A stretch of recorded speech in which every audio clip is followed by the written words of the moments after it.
You don't ever imagine that you're going to hear those words through tears and, oh my, what does this mean? It was a difficult day.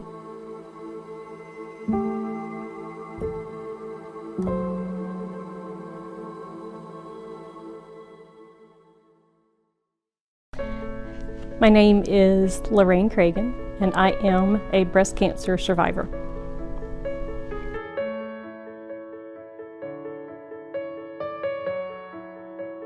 Well, as one of the owners of Visualutions, we were busy. We were always busy. I worked all the time. We were working out. We were, doing things to try to get to a healthy place.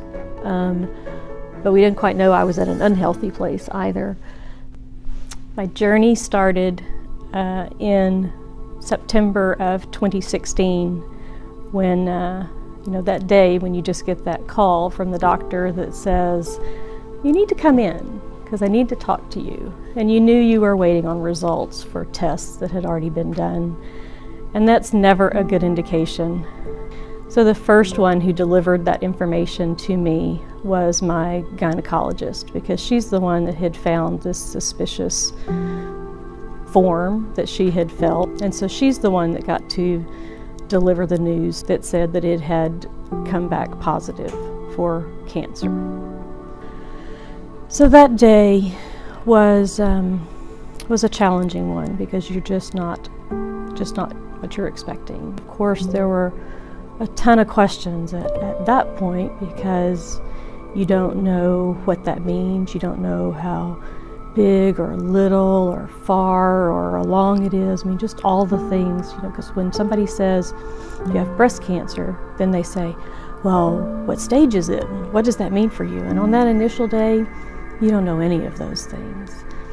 So she referred us to a surgeon. So as we learned, my cancer is called invasive ductal carcinoma.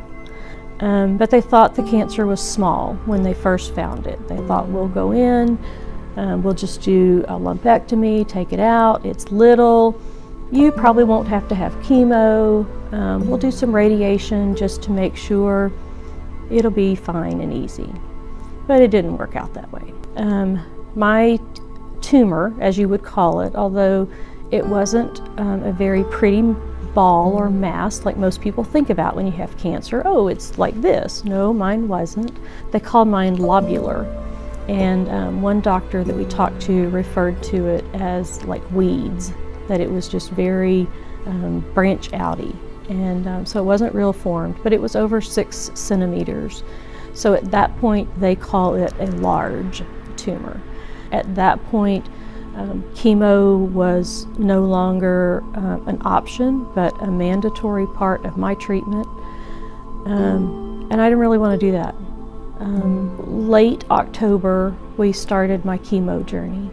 That was a total of 20 weeks. Took us through late October into the first week of March, and March 2017. And Joe was with me the whole way. I was not allowed to go to chemo by myself.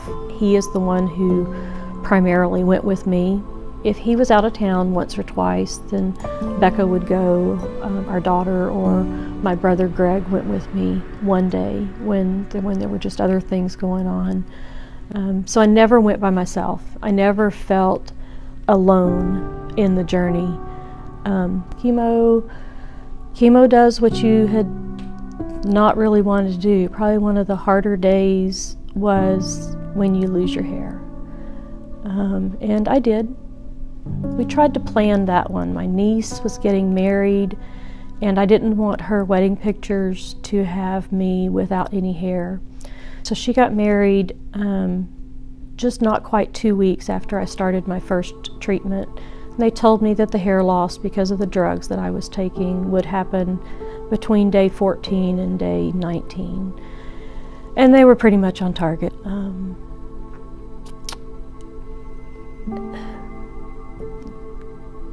You don't expect that.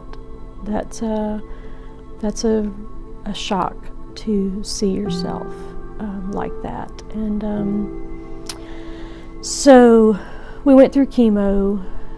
I started wearing, I didn't want everybody to see me without any hair. I would stay at home and not wear anything, but I'd wear a little turban on my head, and we wore hats. I wore hats, and Becca thought that was cute because she had been a hat person also. So we just did that. So we got through chemo, and we got through surgery, the first surgery where they did the lumpectomy.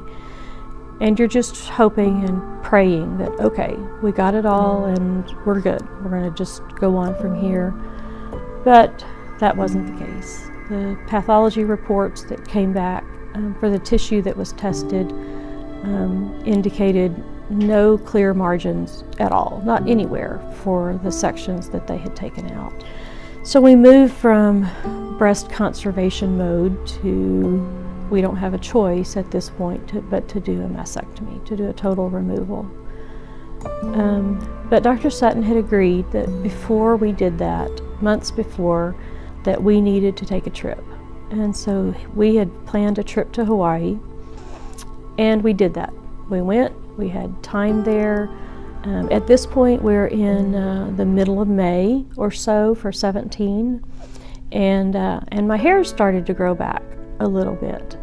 Not a whole lot, but I had a little bit of fuzz up there and quite all over the head, although it was really funny that it came back in this part of my head first. The top didn't come in until later.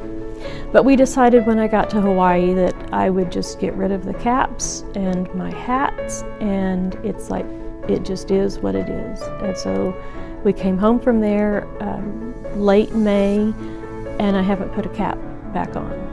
So it's changed and it's grown. Anyway, so we got home. We were here maybe a week or so. I had the surgery where we did a mastectomy of the right breast, which is where the cancer was, and they got it all. So as of May 28th of 2017, my cancer is gone, and I am cancer-free. There are huge survival rates for early diagnosis of breast cancer.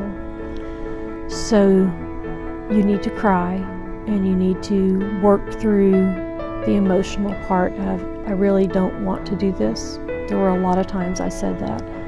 I don't want to do chemo, and then you figure out how you're stronger. You're strong enough to get through it because that's what you need to get done.